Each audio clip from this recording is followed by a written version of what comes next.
What's going on? This is the first week where I'm doing an entry for the art and craft of story. And I think that it's important to start the series off by just sharing my personal story. And so this is my personal story as to why I became a writer and, what is my angle, what is my perspective, what is my worldview that kind of undergirds all of everything we see, I would say, with Grace to Cultivate in general, but specifically with what you're seeing with this channel. And so for me, thinking back to books and items that affected me just on a personal level.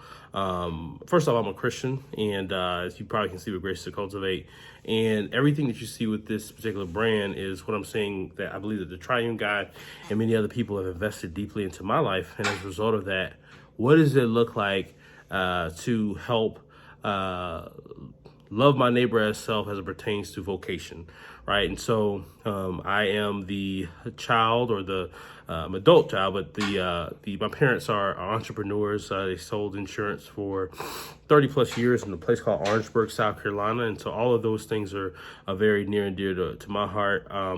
But I would say my first interaction with books started when I was a kid. I used to love Encyclopedia Brown, Nancy Drew, Hardy Boys, all those books. Also used to love reading books like Mufaro's Beautiful Daughters when I was a kid, and Walter Dean Myers. But there was not a whole lot of representation for minorities. I'm grateful for what people like Jason Reynolds and Tiffany D. Jackson, so many others are doing now. But it wasn't always like that. It wasn't always like that. And I'm glad that we're able to see more minority writers in that space. But I was always inspired as a kid by those types of books. And so that's probably the kind of the initial seeds that were planted in terms of why I want to get into YA fiction. I also think that YA fiction allows you to talk about deep issues, but to talk about deep issues in a way that is approachable, that can lead to discussion, and push you to use your imagination, right? And so other things that really pushed my imagination as a kid, there was a radio drama years ago on Focus on the Family. It was called Adventures in Odyssey, which was kind of a modern day take on Chronicles of Narnia, which was C.S. Lewis, I would say, is probably the leader in this particular genre, with his Chronicles of Narnia series. Tolkien, well, what you see with The Hobbit, what you see with Lord of the Rings. But I don't think we have seen as many minority writers in this particular space, or not nearly enough. And so that's kind of where I come from, my angle, my worldview, and how that kind of engages my writing. But when I talk about on a specific level, when we talk about why I specifically became a writer, well, I was working with a home group.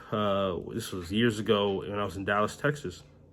And in Dallas, Texas, we were in an inner city environment, and we had some well-meaning home group people who came into our home group, and their primary conception of why the inner city had deteriorated was because of personal responsibility, which was it is a part of some of the struggles in tougher communities.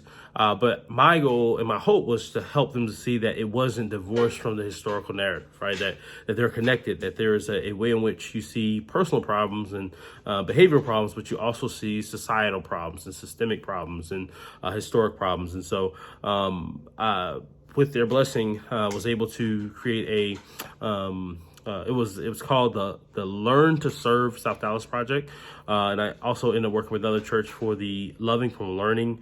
Pleasant Grove, Buckner Terrace, these are parts of Dallas, Texas that are predominantly African American, minority.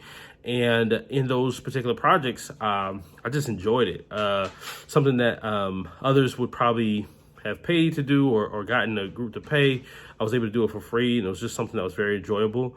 The first project was done in about 6 months, and it had like 80 pages and maybe 100 and plus sources, and it was just fun to go to the library and to really engage and impact story, or the story of the community. And by that story, I'm not talking about a false story. I'm talking about more so the stories that we see in social studies, right? The stories that make up a neighborhood. And what I learned in that project was what were the common characteristics, right? Everything from the names on the street signs, to the names of things like the museums and the restaurants and the parks.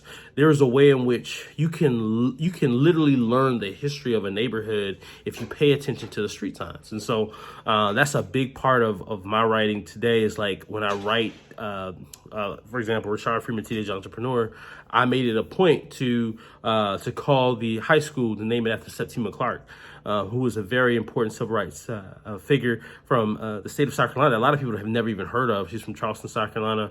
She's by some called the grandmother of, or the godmother of the civil rights movement, right? And so a big part of what she put forth was equal pay for educators, and making sure that education, or the infrastructure in education was equitable for African Americans. And so her story, I think, should be shared to so many others, but that's a big part. Whenever you see the signs of people's names and things like that, they're very intentional for the most part. And I think that it's a great opportunity to talk about something deeper. And so, yeah, it's kind of like a perfect blend, perfect genre.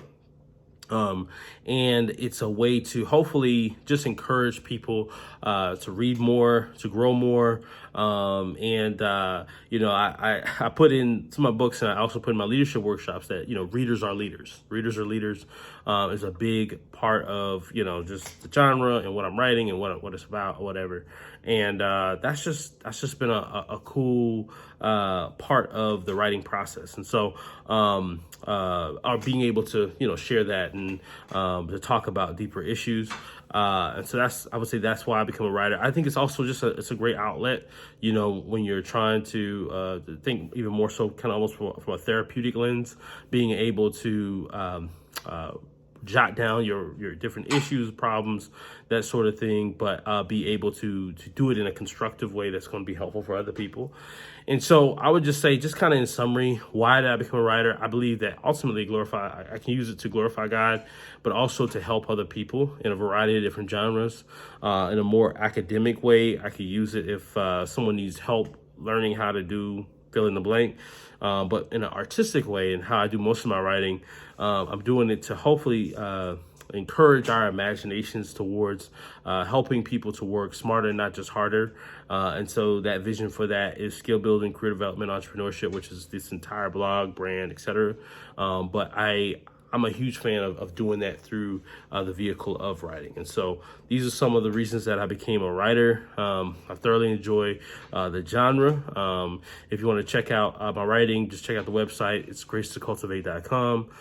You can also go and do a Google, or either Google or go to the Amazon store and check out Running After Delano or Rashard Freeman if you want to see my writings. I also have blogs in a variety of different places.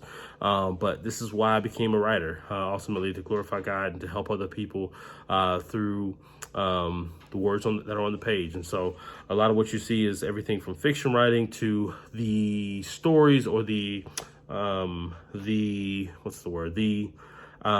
process by which this inexpensive business was built. And I hope to use it to help other people. And if you are interested, be sure to check us out. All right, have a good one.